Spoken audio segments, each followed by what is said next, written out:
Dear student, welcome back to the accountancy class, and today I am starting volume 2 of the double entry bookkeeping, that is accounting for companies.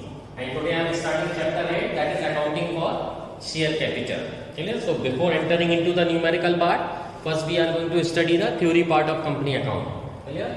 So the theory part which I have already taught you in the previous class in business studies chapter 2, formation of the company, but again we are having a quick revision of that thing. Clear? So the legal definition of the company means a company incorporated under this act or any other company law. Why the word any other company law is used? Because we have adopted our this system of accountancy from Britishers. Clear? So Company Act 1956 was British Companies Act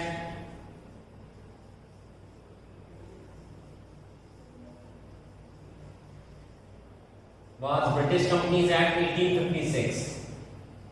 So here Indian Companies Act 1956 was previously British Companies Act 1856. That is why the word is used. Company means a company incorporated under this act or any other company law. Clear? This is the legal definition. Section 2, subsection 20 of the Companies Act 1956. Clear? It is a legal person not having physical existence.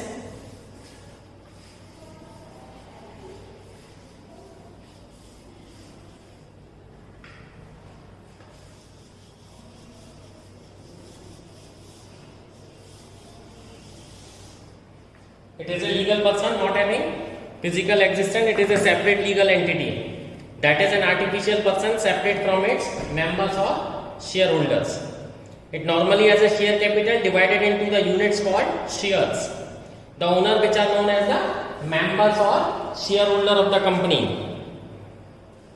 It being separate from its shareholder, insolvency or death of the member does not affect the continuity of the company. The company continues even if the member becomes insolvent or dies. Okay? Now we will see the features of the company.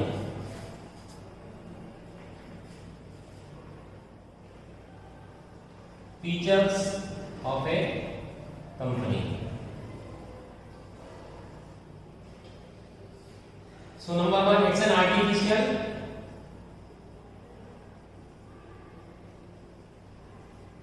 artificial legal person created with the authority of the law.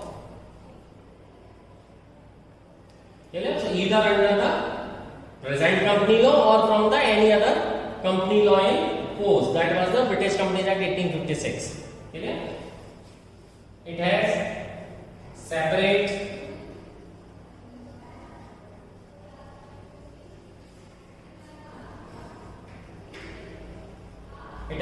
legal entity distinct from its member. Clear? And it is an artificial person created by the authority of law. It can hold property and can sue and be sued. Clear? Companies are having perpetual succession. Succession means a company may come or company may go, but the business will go on for, a person may come and person may go, but the business will go on for indefinite period. So it is considered that companies having perpetual succession. Okay? Limited liability.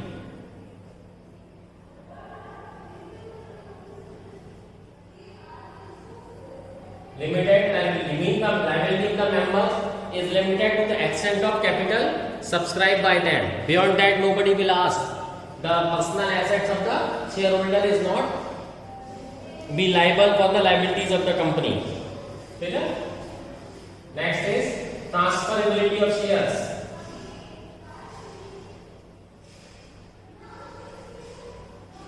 Shares of a public limited company are easily transferable. Section 82 of the Companies Act provide for the easy transferability of the shares. Means you can sell it anytime.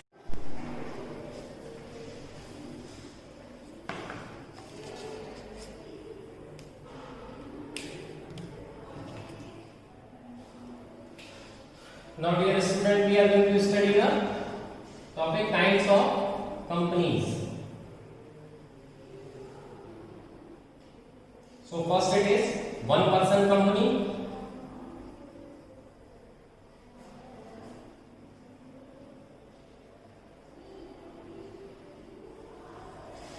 One person company has been introduced in the year 2013 Amendment Act, Section 2, subsection 62 deal with the one person company. Clear? So what are the features?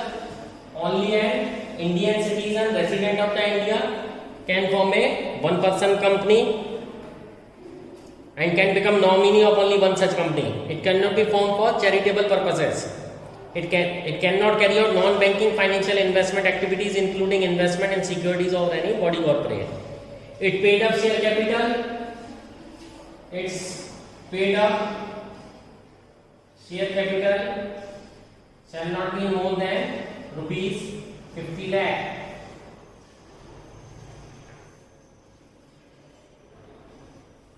And its average annual turnover of 3 years should not exceed 2 crore. A one person company should have at least one director and but not more than 15 directors. Clear? So that is called one person company. Now second is private company.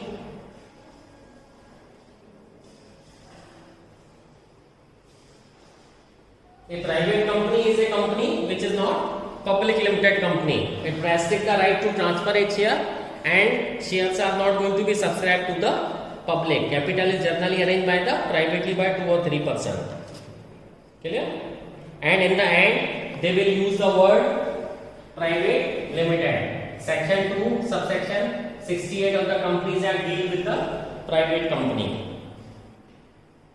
Clear? Third, public company.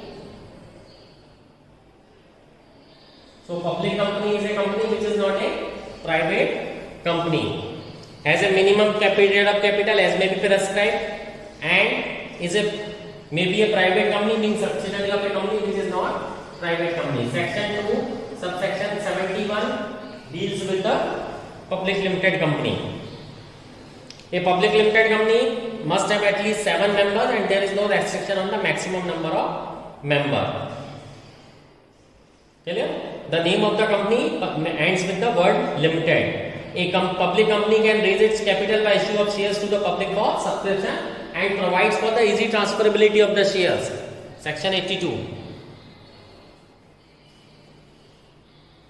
Clear? So this is the classification of company. Clear? Now we will study the process of incorporation of a company. We will study kinds of company, one person, private and public.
Incorporation of a company means putting the company or giving a legal status. Clear? Now there are 4 stages of incorporation of the company. That is promotion. Next is incorporation.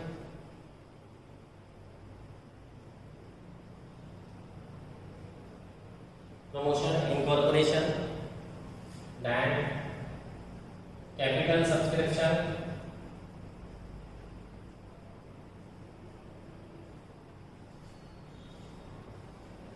Capital subscription and certificate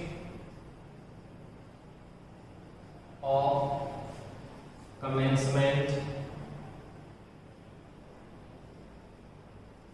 of business.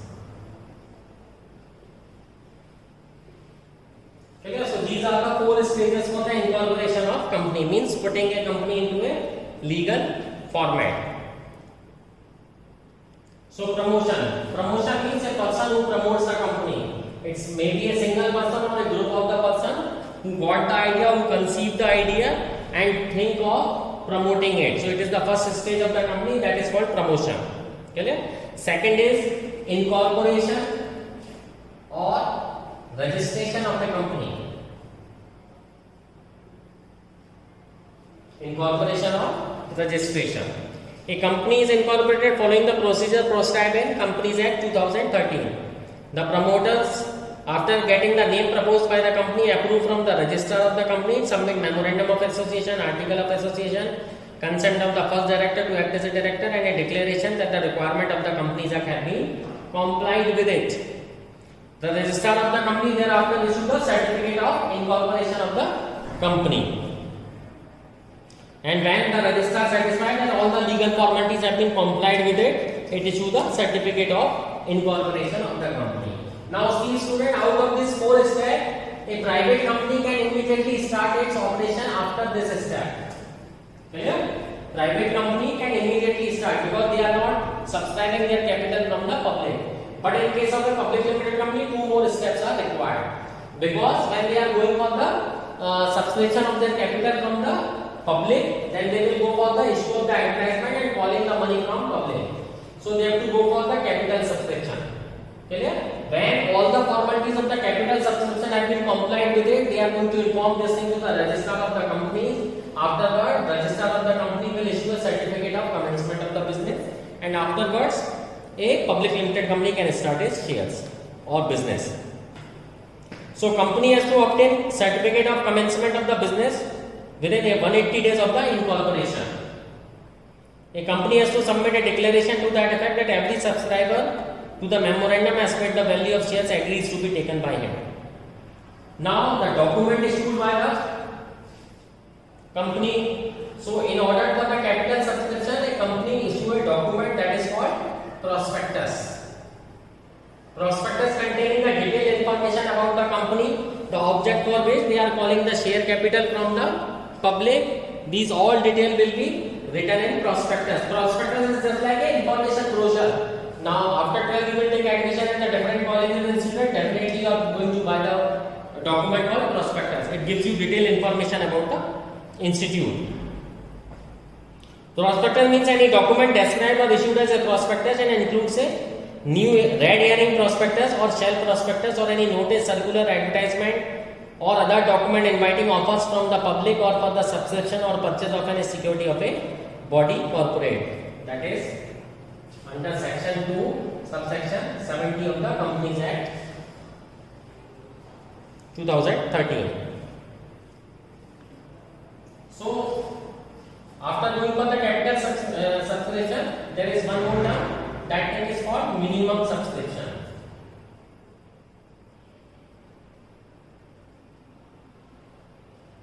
Means capital of the company shall be minimum subscribed.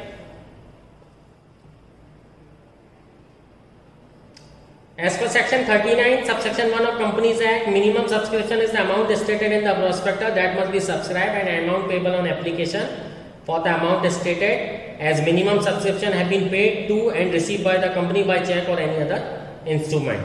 That is 90%. Clear? This means if you are issuing a capital of 1 lakh, 90% of the amount shall have been received by you. This is received. This means your condition of the capital subscription have been complied, and within 30 days you do the allotment and return of allotment is filed with the registrar. The moment these formalities are over, a return of allotment is given to the registrar that condition 3 has been fulfilled, and afterward registrar issues a certificate of commencement of business. So these are the 4 stages of incorporation of a company. For private limited company, these 2 stages are sufficient because they are not getting their capital from the public. On the other hand, capital is privately arranged. And public limited company has to go for 2 more stages in order to start its business. Clear? Now we are going to study the kinds or share capital of the company.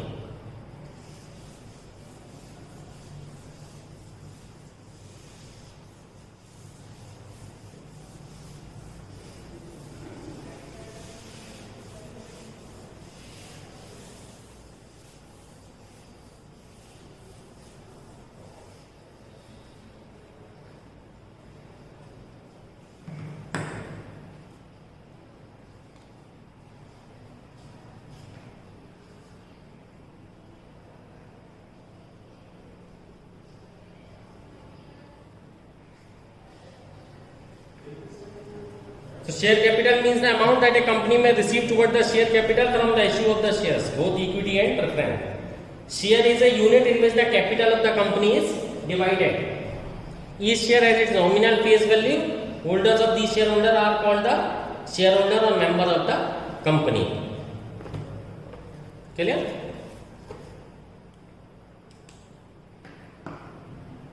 Now kinds or classes of share.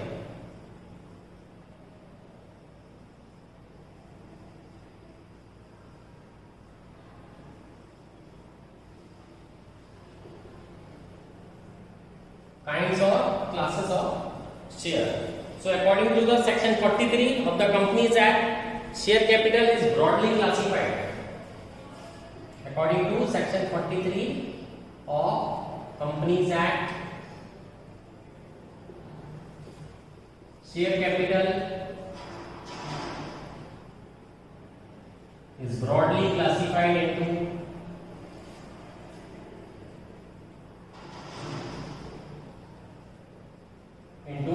two types. Clear? First is preference shares.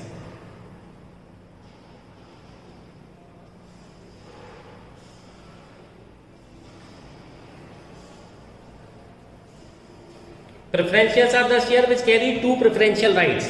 First is right to receive dividend to be paid as a fixed amount or an amount calculated at fixed rate, which may be either be free of or subject to income tax before it is paid to equity share. Right to receive repayment of capital on the binding of company before that of equity shares. Clear? So preference share means one who gets preference in case of payment of dividend and in case of return of the capital when companies are got into winding up. Now the kinds of preference shares.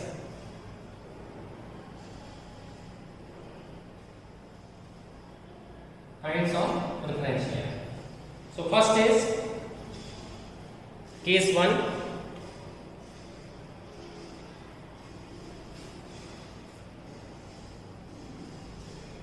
With reference to dividend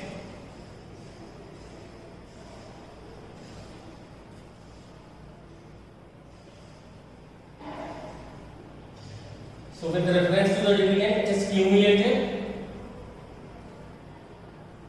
and non-cumulative.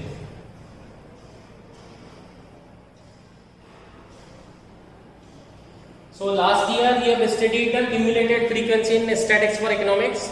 Same thing is cumulative means accumulated. So cumulative preferential carry the right to receive arrears of dividend before dividend is to be paid to the equity shareholder. For example, a company has 10,007% preference share of 100 each and dividend for the year ended March 18 and 19 has not been paid. The company shall pay dividend for 3 years ended 31st March 20 to the preference shareholder before dividend is paid to equity shareholder. So non-cumulative preference shares are those which do not carry any right to receive arrears of dividend. Clear? Case 2. With reference to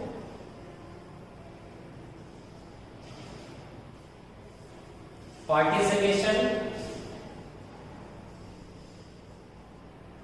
with reference to participation in surplus profit.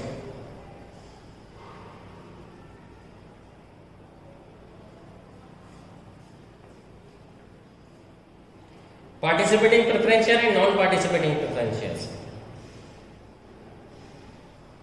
So article of the association of the company may provide that after dividend has been paid to the equity shareholder, holders of preference share shall also be given a right to participate in the remaining profit. These preference share carry this right are called participating preference shares. So they are called participating and non-participating.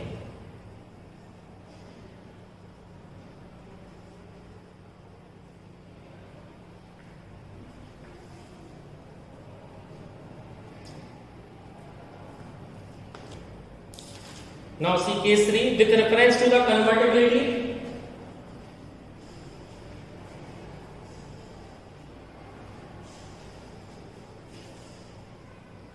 Case 3 with reference to convertibility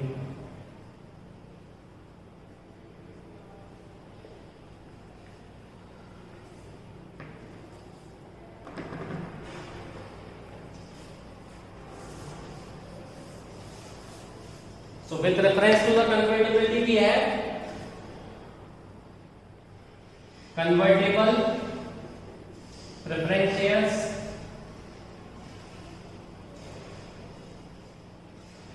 and non-convertible. So convertible preference shares are those shares which can be converted into equity share after a certain period of the time, while non-convertible preference shares are those which cannot be converted into the preference shares. Into equity shares.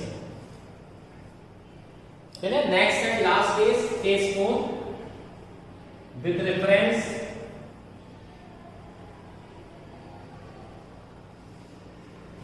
to redemption. So they are called redeemable and non-redeemable.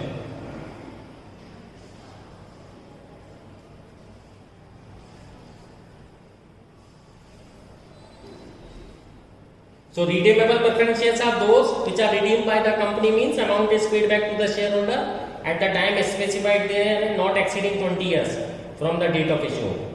The repayment of the amount is termed as redemption. Redeemable preference shares are those, the amount which cannot be returned by the company to the holders of such share when the company is wound up. The Companies Act does not permit issue of irredeemable preference share. Clear?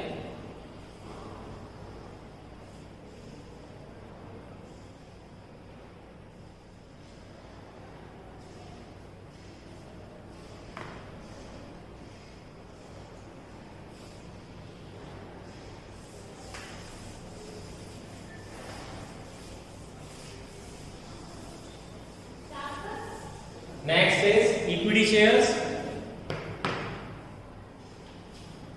Second type of shares are equity.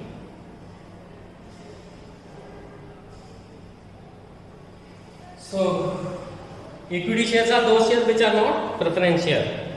Stating differently, which do not enjoy preferential right of receiving dividend or repayment of capital are equity shares. Equity shares are the most commonly used class of the share and carry the maximum risk and rewards of the business. The risk being losing part of all the value of shares if the business income losses, and the rewards being payment of higher dividend and appreciation in the market value. So I hope this much theory will be sufficient to you. In the next class, we will study the classification of share capital. Thank you. Happy learning.